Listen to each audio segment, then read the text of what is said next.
Hizbullah membantu Iran di tengah konflik dengan Amerika Serikat dan Israel. Terbaru Hizbullah meluncurkan rentetan serangan roket ke Israel Utara pada Jumat 6 Maret. Pasukan Pertahanan Israel atau IDF mengakui serangan Hizbullah menghantam posisi militer. Adapun posisi militer IDF berada di dekat perbatasan Lebanon. Sirine peringatan langsung meraung-raung di area tersebut. Militer IDF mengatakan tentara Israel tidak sempat mencari perlindungan. IDF mengatakan tentara yang terkena serangan Hizbullah merupakan pasukan yang bertugas di Brigade Givati. Serangan Hizbullah mengakibatkan 5 tentara terluka parah dan 3 lainnya luka ringan. Dilaporkan putra Menteri Keuangan Israel Bezalel Smotrich juga terkena dalam serangan tersebut. Para tentara Israel yang terluka langsung dievakuasi ke rumah sakit. Perlu diketahui Smotrich merupakan salah satu menteri Netanyahu yang paling anti-Islam. Sementara Hizbullah telah mengeluarkan pernyataan agar warga Israel pergi dari wilayah utara Palestina yang diduduki. Peringatan itu sebagai indikasi Hizbullah akan melancarkan serangan besar-besaran ke Israel.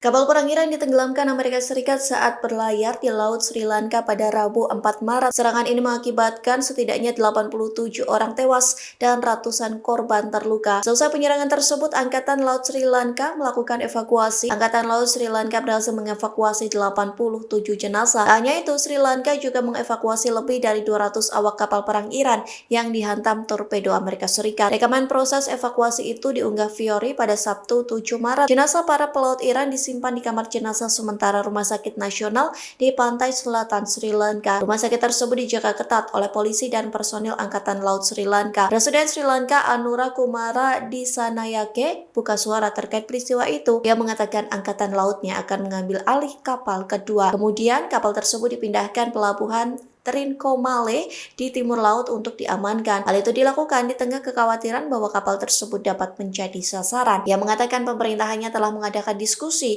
dengan para pejabat Iran dan kapten kapal tersebut. Rusia dituding diam-diam terlibat perang tidak langsung di antara Iran dan Amerika Serikat Israel. Pasalnya muncul tuduhan intelijen Rusia memberikan informasi kepada Iran. Adapun informasi itu soal target Iran untuk menyerang pasukan militer Amerika Serikat di Timur Tengah. Terkait hal itu, juru bicara Kremlin Dmitry Peskov menolak berkomentar. Sementara Moskow secara konsisten menggambarkan perang tersebut sebagai akibat dari agresi Barat. Rusia berulang kali menyebut serangan terhadap Iran sebagai tindakan agresi bersenjata tanpa provokasi. Diketahui sebelumnya, tudingan itu disampaikan 3 pejabat Amerika Serikat kepada The Washington Post. Mereka mengatakan bahwa Rusia membantu Iran dengan berbagai informasi intelijen. Dengan informasi itu, Iran dapat meningkatkan ketepatan serangan terhadap seluruh target-target Amerika Serikat di Timur Tengah. Menurut Washington Post, pola serangan Iran menunjukkan tingkat kecanggihan penargetan yang mungkin melebihi kemampuan independen Teheran. Bahkan dukungan intelijen Rusia ke Iran disebut berpotensi meluas. Sementara hingga saat ini, Iran telah membombardir ratusan target militer Amerika Serikat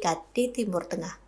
Militer Amerika Serikat secara diam-diam telah memindahkan baterai pertahanan rudal Patriot ke Korea Selatan. Pemindahan dari berbagai instalasi Amerika Serikat ini memicu dugaan bahwa Amerika Serikat bersiap mengerahkan kembali aset ke semenanjung Korea. Hal ini dilakukan lantaran berbagai situs militer dan pangkalan Amerika Serikat di Timur Tengah menjadi target sah dari Iran. Bahkan Iran mengklaim telah menghancurkan ratusan situs militer Amerika Serikat di Timur Tengah. Amerika Serikat memindahkan baterai pertahanan rudal Patriot tambahan ke pangkalan udara Osan di Korea Selatan. Sumber-sumber pertahanan mengonfirmasi peluncuran Patriot dan rudal pencegah dipindahkan pada Jumat 6 Maret. Dilaporkan sistem rudal Patriot bersama pesawat angkut Amerika Serikat C-5 dan C-17 telah tiba di pangkalan udara di Pyeongtaek. Adapun pangkalan udara ini terletak sekira 60 km selatan Seoul. Sementara pemindahan serupa pernah dilakukan Amerika Serikat. Tercatat 2 baterai Patriot Amerika Serikat di Timur Tengah dipindahkan ke Korea Selatan pada Oktober 2025.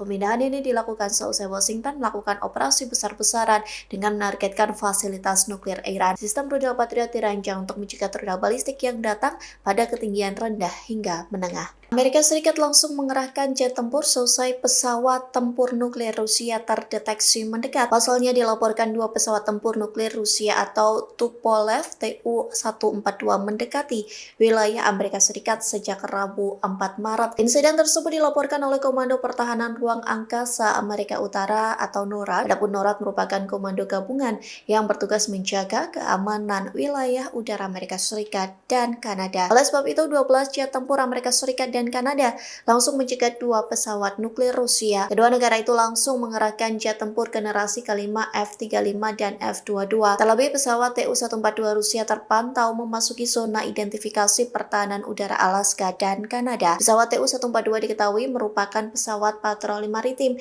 yang biasa digunakan Rusia untuk misi pengawasan jarak jauh. Hal ini dilakukan Rusia di tengah konflik memanas antara Amerika Serikat dan Iran. Meski begitu, NORAD menegaskan bahwa pesawat Rusia tidak melanggar wilayah udara kedaulatan Amerika Serikat maupun Kanada, namun pihaknya tetap melakukan identifikasi, pemantauan sekaligus pencegatan.